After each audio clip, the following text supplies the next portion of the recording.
We finally get the news Joe Flacco will be the starter for week 1, but Zach Wilson will be out longer than expected. Jets, Jets! Now, is it a week-to-week decision now?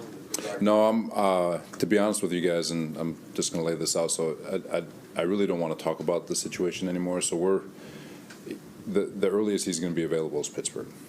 That's going to be the earliest. And just from everything we gathered over the last couple of days, now can it change? Sure, I'm always going to leave that door open. You guys know me, I'm the eternal optimist, but we are going to make sure that both mind and body are 110%, make sure we do right by him, and we feel like, talking to the doctors and everyone, it's going to be that Pittsburgh week. When did you know that, he told us today, obviously, the earliest would be the Pittsburgh game. When did you know that that was the most recent timetable? Right, since I walked out of surgery. Welcome to Jets Talk. My name's Ryan. I'll be your pilot. If you're new here, hit that subscribe button. If you've been here before, welcome back. I love having you here. So boys and girls, we finally have our answer. Joe Flacco will be the starter for week 1 versus the Baltimore Ravens. We get our revenge game from our 14-year, now 15, or going into his 15th year, veteran quarterback going against his former team that he won a Super Bowl with. This is kind of a cool matchup. I don't mind it, especially since there's got to be a little bit of time for the offensive line to gel together. Remember, all these guys are kind of, not that they're new to this team or new to their positions, but they're new next to the guys that they're playing with or on that side of the line and the Fant AVT side of things. So it's going to take a little bit of time to gel.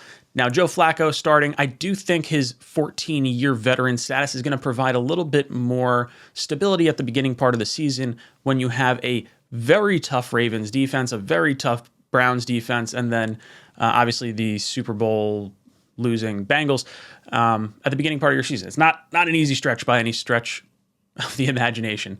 So Joe Flacco playing week 1, not as exciting as Zach, obviously, but I think it still gives us a relatively decent shot to be in the game.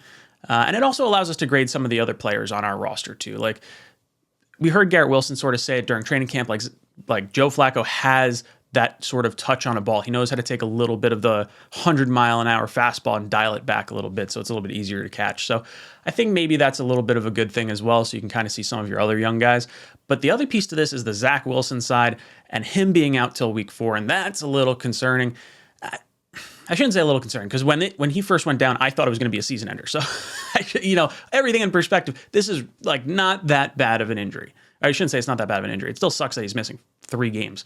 But I think when you look at the way this team has sort of dealt with players and their injuries and things like that, you have Mekhi Becton. They thought he was going to be coming back in shape and coming back, I guess he came. Well, he didn't come back in shape because everyone was reporting that he was a zillion pounds. I don't know. I get concerned when players go to do their own doctor stuff and then the team doctors have another point of view, and it wind up getting a little bit confusing. Because the one thing I didn't get about these 2 interviews with Robert Saleh and Zach Wilson was Zach Wilson said he knew since surgery that he was going to be out this long. And then he kind of sort of backtracks a little bit and says like, I'm just trying to make sure I'm right and everything. And this almost gets the feeling of like, hey, I think I'm ready. I told the coach I feel like I'm ready and I think I might be able to go. So if the team doctors say I'm good to go, I'm good to go.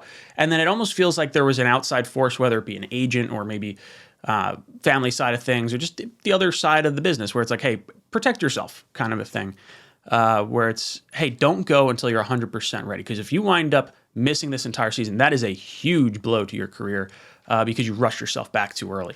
And I hope that's not the case. I hope it's just kind of like gamesmanship and everyone's just putting on a poker face. But it did feel a little bit odd. It felt a little bit like there might have been maybe some confusion there. But I don't want to speculate like that because that gets me all sorts of fired up. But I'm looking forward to it. Zach's going to come back right in a stretch that I think makes a little bit more sense. You look at the first few games, and you kind of think that Pittsburgh game, week 4, is sort of the ideal time to get Zach back on the field because you start him on an away game. You give him a little bit of an opportunity with this offensive line that is now gelled, him to have plenty of practice time to come back. No excuses there. I think they're trying to give him no excuse to potentially fail while also giving him the time to heal up completely. So while it's frustrating from a fan perspective, and it's irritating, not being able to see your franchise quarterback get out there on the field, I do think that these are made for the right decisions, and I do think we'll see plenty of Zach throughout the year. Look, we got a 17-game schedule. He's missing 3 games, 14 games throughout this entire year. You're going to be able to have a really good idea of what Zach Wilson is by the end of the season, even with missing 3 games. So I'm not overly concerned about it. Guys, let me know your thoughts of everything down below in the comments section. Do you wish he was starting week 1? Do you think he should be starting week 1? How do you feel about him starting week 4? Let me know in the comment section down below. And as always, go Jets.